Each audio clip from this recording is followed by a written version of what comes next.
राजस्थान की राजनीति में मेवाड़ अपनी एक अलग भूमिका निभाता है। इस क्षेत्र में आने वाले उदयपुर की पहचान मोहनलाल सुखाड़िया, गिरिजा व्यास, भानु कुमार शास्त्री और गुलाबचंद कटारिया की सियासत में बनी।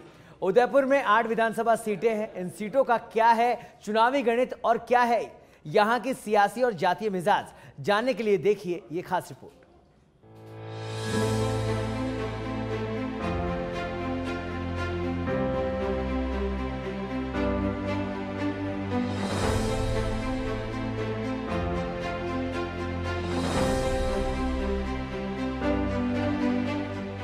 पंद्रहवीं शताब्दी में जब दिल्ली पर मुगल सल्तनत का झंडा लहराया जा रहा था, तब राजस्थान में रजवाड़ों की वीरता की शौर्य गाथा लिखी जा रही थी। तब मेवाड़ के महाराजा उदय सिंह ने उदयपुर शहर का सपना संजोया था और साल 1559 में इसे पूरा भी किया। इसलिए शहर का नाम उदयपुर पड़ा। पिछोला झील के तट पर बसा उदयपुर, जिसे सैलानियों का स्वर्ग, राजस्थान का कश्मीर, पूरब का वेनिस और फव्वारों पहाड़ों का शहर कहा जाता है। बड़ी संख्या में झीलें होने के चलते इसे झीलों का शहर भी कहते हैं। मेवाड़ की सियासत के बारे में बात करें तो यहाँ की सामान्य सीटों पर ब्राह्मण और राजपूतों का दबदबा रहा है और आरक्षित सीटों पर SC/ST के विधायकों का दबदबा रहा। उदयपुर की बात की जाए तो यहाँ पर 8 विधानसभा सीटें हैं। इस जिले पर भाजपा का दबदबा है, जिसमें गोकुंदा से बीजेपी के प्रताप लाल भील, झाडोल से बीजेपी के बाबूलाल, खेरवाड़ा से कांग्रेस के दयाराम परमार, मावली से भाजपा के धर्मनारायण जोशी, सलूम्बर से बीजेपी के अमृतलाल मीणा, उदयपुर ग्रामीण से बीजेपी के फूल सिंह मीणा, वल्लभ नगर से कांग्रेस की प्रीति शक्तावत विधायक हैं। गुलाबचंद कटारिया के जाने के बाद से उदयपुर शहर सीट खाली है। बात उदयपुर शहर की विधानसभा सीट की कर लें तो पिछले लंबे अरसे से ये सीट बीजेपी के अभेद किले में तब्दील हो गई है। उदयपुर सीट पर 1998 से भाजपा का दबदबा रहा है, लेकिन बीजेपी के दिग्गज नेता गुलाबचंद कटारिया के चुनावी राजनीति से दूर होने के बाद दोनों ही पार्टी के दावेदारों की इस सीट पर पैनी नजर। अमूमन भारतीय राजनीति में किसी नेता का पॉलिटिकल करियर उस वक्त खत्म माना जाता है जब उन्हें राज्यपाल बनाया जाता है। लिहाजा राज्यपाल बनने के बाद अब गुलाबचंद कटारिया की मेवाड़ में चुनावी राजनीति का अध्याय भी लगभग खत्म सा हो गया। वो अब संवैधानिक पद पर जा चुके हैं। इससे पहले कांग्रेस ने भी मेवाड़ के कद्दावर नेता मोहनलाल सुखाड़िया को राज्यपाल बनाकर उनका पॉलिटिकल करियर खत्म कर दिया था। इस सीट पर बीजेपी के गुलाबचंद कटारिया और कांग्रेस के मोहनलाल सुखाड़िया ने इस सीट पर एक छत्र राज किया। कटारिया के जाने के बाद उनकी जगह को भरना भाजपा के लिए भी एक चुनौती है। कटारिया जिस सूझबूझ से विधानसभा में विपक्ष का प्रतिनिधित्व करते थे, उसकी दाद सत्ता पक्ष भी देता था। दूसरी तरफ कटारिया के असम जाने से उदयपुर संभाग में एक कद्दावर नेता की तलाश में बीजेपी जुटी हुई है। कटारिया संगठनिस्ट नेताओं में राजस्थान के सबसे बड़े चेहरे थे। राजनीति में उनकी ईमानदारी की मिसाल दी जाती है।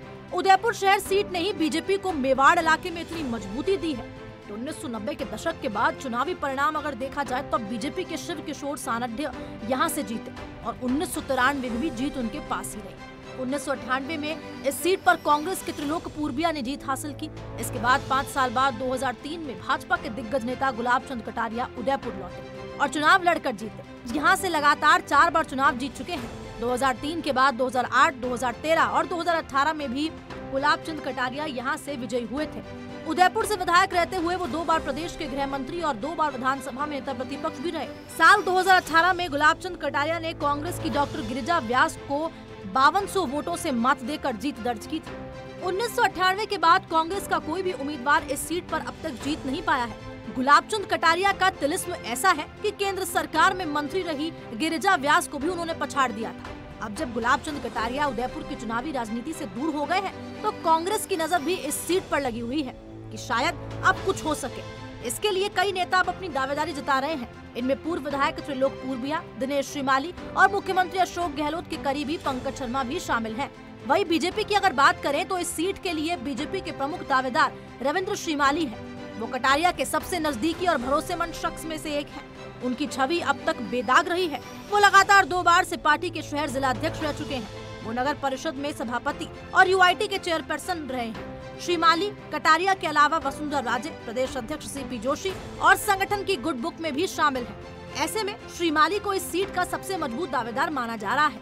देखिए, भारतीय जनता पार्टी के लिए उदयपुर में सबसे महत्वपूर्ण या यूँ कहें कि सबसे कमज़ोर पक्ष जो ये है कि गुलाबचंद जी कटारिया इतने वर्षों तक यहाँ पर सत्तासीन रहे, विधायक रहे, सांसद भी रहे, लेकिन सेकंड लाइनर को नेता तैयार नहीं हो पाया और इस कारण आज भारतीय जनता पार्टी में नाम तलाश करने पड़ रहे हैं कि टिकट किसको दिया जाए। वैसे में आप देख पा रहे होंगे कि टिकटों के लिए हल्ला गुल्ला भी शुरू हो गया है, जोड़ जुगाड़ भी शुरू हो गया है और दांवपेच भी शुरू हो गए हैं। तो ऐसे में सबसे बड़ी चुनौती भारतीय जनता पार्टी के लिए है कि चेहरा किसको बनाया जाए और चेहरा बनाने के बाद में क्या सब लोग संतुष्ट हो पाएंगे, सबसे अहम सवाल यही है फिलहाल। देखिए, ये तो हाइपोथेटिकल सवाल है कि अगर उनका नाम सामने आएगा तो जैन समाज क्या करेगा, जैन समाज का नाम आएगा तो ब्राह्मण क्या करेंगे।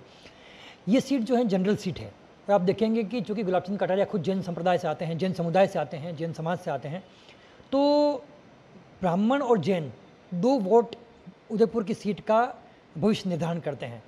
और ऐसा कहा भी जाता है कि उदयपुर की सीट का जो महत्वपूर्ण पक्ष ये है कि अगर जो यहाँ पर जीतता है या जो मेवाड़ की सीटों पर जीतता है वो सत्ता पे काबिज भी होता है।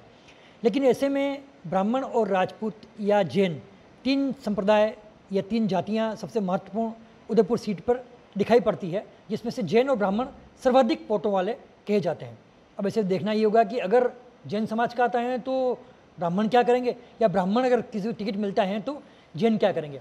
फिर फिलहाल मुझे ऐसा लगता है कि गुलाब चंद कटारिया की असम जाने के बावजूद अभी टिकट वितरण में और रणनीति तय करने में अभी भूमिका रहेगी। बीजेपी अगर यहाँ जैन उम्मीदवार पर टिकी रहती है तो उदयपुर नगर निगम में उप महापौर पारस सिंघवी और बीजेपी महिला नेता अलका मुंदड़ा और पूर्व मेयर रजनी डांगी भी एक विकल्प के तौर पर उनके पास है। और अगर पार्टी ब्राह्मण चेहरे पर फोकस करती है तो जिला अध्यक्ष रविंद्र श्रीमाली पर दाव चल सकती है। अटकलें तो ये भी है कि पार्टी कटारिया परिवार से ही किसी चेहरे को आगे ला सकती है, लेकिन किसे, ये अभी भी एक प्रश्न बना हुआ है।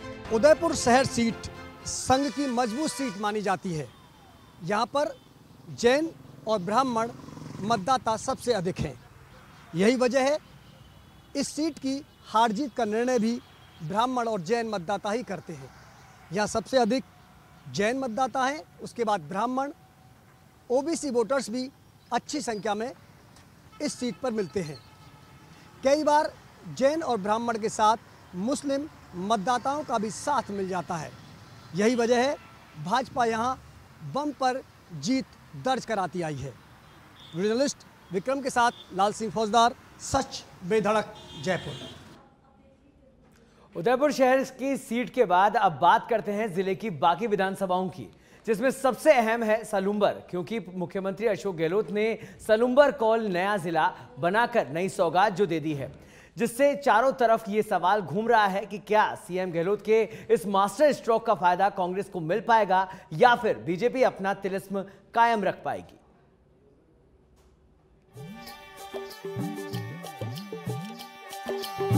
गाव सलूम्बर ये चूड़ा ने मांगी एक निशानी थी, शीश काट कर भेजा जिसने वो तो हारी रानी थी, वो तो हाड़ी रानी के त्याग की भूमि सलूम्बर उदयपुर जिले की 8 विधानसभा सीटों में से एक है। ये उदयपुर से करीब 80 किलोमीटर दूर है, जिसे अब मुख्यमंत्री अशोक गहलोत ने जिला बना दिया। इस क्षेत्र की यही सबसे बड़ी मांग थी कि सलूम्बर को जिला घोषित कर दिया जाए, जो अब पूरी हो चुकी है। अब चर्चाएं इस बात की हैं कि सलूम्बर विधानसभा में कांग्रेस को बड़ा फायदा मिल सकता है, क्योंकि दूरी के कारण यहाँ के लोग काफी परेशानियों से गुजर रहे थे। लेकिन वर्तमान बीजेपी विधायक अमृतलाल मीणा यहाँ से 2 बार बम्पर वोटों से जीतते आ रहे हैं। क्षेत्र में उनके भी वर्चस्व को भुलाया नहीं जा सकता और न ही नजरअंदाज किया जा सकता है। ऐसे में ये सीट अब दोनों पार्टियों के लिए चुनौती बन गई है।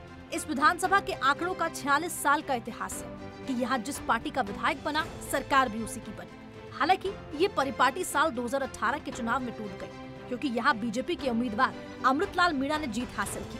इसके बाद भी बीजेपी की सरकार नहीं बनी, कांग्रेस की बनी। पिछले 2 विधानसभा चुनाव में यहाँ बीजेपी के अमृतलाल मीणा ही विधायक चुनते आ रहे हैं। इसलिए अब ये सीट कांग्रेस के लिए बड़ी चुनौती बन गई है। बड़ी बात तो ये है कि रघुवीर सिंह मीणा, जो कि सांसद रह चुके हैं, अमृतलाल मीणा ने उन्हें और उनकी पत्नी बसंती देवी दोनों को करारी शिकस्त चुनावों में दी थी। बता दें कि चुनाव के दौरान रघुवीर मीणा कांग्रेस वेलफेयर कमेटी के सदस्य भी रह चुके थे। ऐसे में पार्टी की इतनी बड़ी कमेटी के सदस्य होने पर भी हार का सामना करना पड़ा, जो कांग्रेस के लिए चुनौती बन गया। इसे मुख्यमंत्री अशोक गहलोत ने कुछ कम करने की कोशिश तो जरूर की। जिला घोषित करने के बाद मुख्यमंत्री अशोक गहलोत सलूम्बर भी आए थे और यहाँ की जनता को संबोधित भी करके गए। तब जनता ने उनकी मांगे मानने के लिए धन्यवाद भी किया। जिसका विकास होना चाहिए का विकास करना। आज मैं आप लोगों को विश्वास दिलाता हूँ जिला मुख्यालय बनने के बाद में विकास एक बुरी राजधानी गति से होगा, ये मैं कहना चाहता हूँ।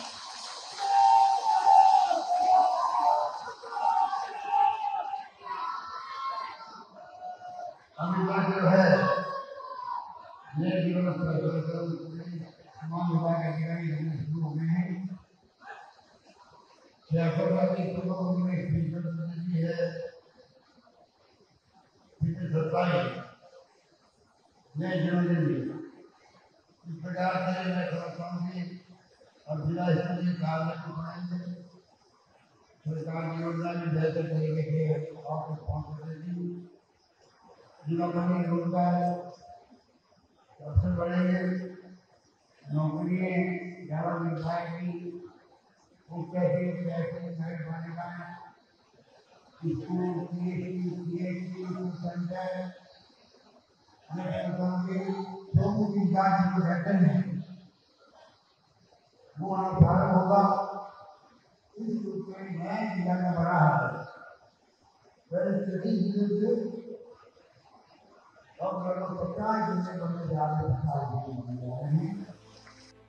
सलूम्बर के बाद बात करते हैं उदयपुर ग्रामीण सीट की। तो ये सीट अनुसूचित जनजाति आरक्षित सीट है और यहाँ से भाजपा के फूल सिंह मीणा विधायक हैं।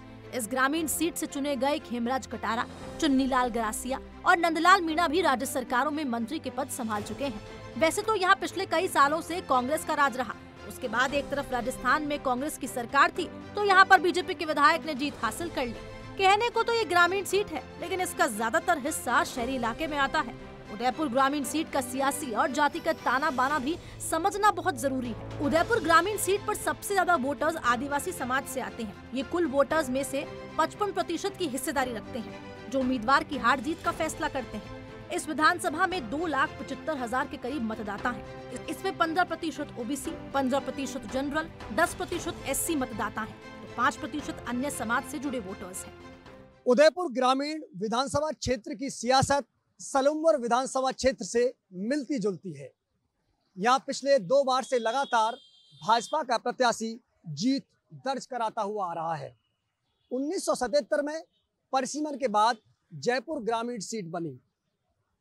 इस सीट का मिजाज इस तरह का है कि उदयपुर ग्रामीण विधानसभा सीट से जिस दल का विधायक बनता है, प्रदेश में सरकार भी उसी दल की बनती है।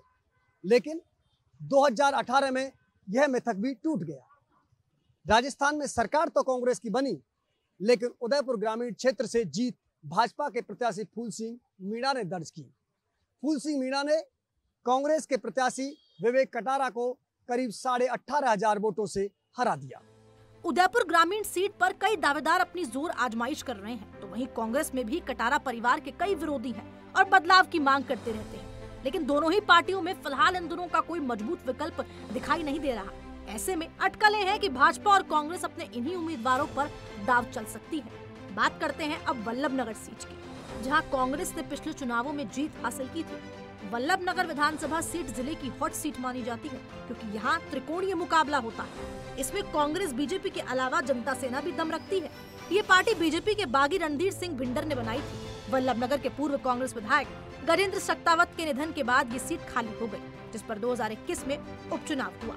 इसमें उनकी पत्नी प्रीति शक्तावत ने चुनाव लड़ा और जीत गई। इस जीत ने ही कांग्रेस की सीट पर मजबूती दिखा दी। और तो और भाजपा इस उपचुनाव में चौथे नंबर पर खिसक गई। दूसरे नंबर पर RLP थी और तीसरे पर बीजेपी के बागी रणधीर सिंह भिंडर रहे थे। वल्लभनगर विधानसभा सीट की सियासत इस बार संकेत दे रही है कि वहां भाजपा के बागी रणधीर सिंह भिंडर की घर वापसी हो सकती है। वजह, रणधीर सिंह भिंडर जब जब भाजपा के बैनर तले वल्लभनगर सीट से चुनावी मैदान में उतरे, उन्होंने कांग्रेस को कांटे की टक्कर दी। रणधीर सिंह भिंडर वसुंधरा के बेहद करीबी और गुलाबचंद कटारिया के धुर विरोधी माने जाते हैं। यही वजह है विधानसभा चुनाव 2013 से पहले भिंडर ने अपनी नई पार्टी जनता सेना बनाई और चुनाव लड़ा, चुनाव जीते भी।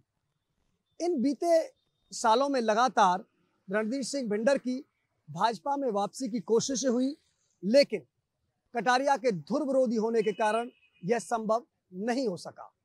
मगर बदले सियासी समीकरणों में उम्मीद की जा सकती है कि एक बार फिर भिंडर की भाजपा में वापसी हो सकती है। वीडियो जर्नलिस्ट विक्रम के साथ लाल सिंह फौजदार, सच बेधड़क, जयपुर। वल्लभनगर के बाद अब आगे आते हैं मावली और एसटी आरक्षित गोगुदा, झाड़ोल और खेरवाड़ा सीटों पर। खेरवाड़ा को छोड़कर इन सीटों पर बीजेपी के विधायक है। क्या है यहां की सियासत और जातीय समीकरण, जानते हैं इस खास रिपोर्ट में।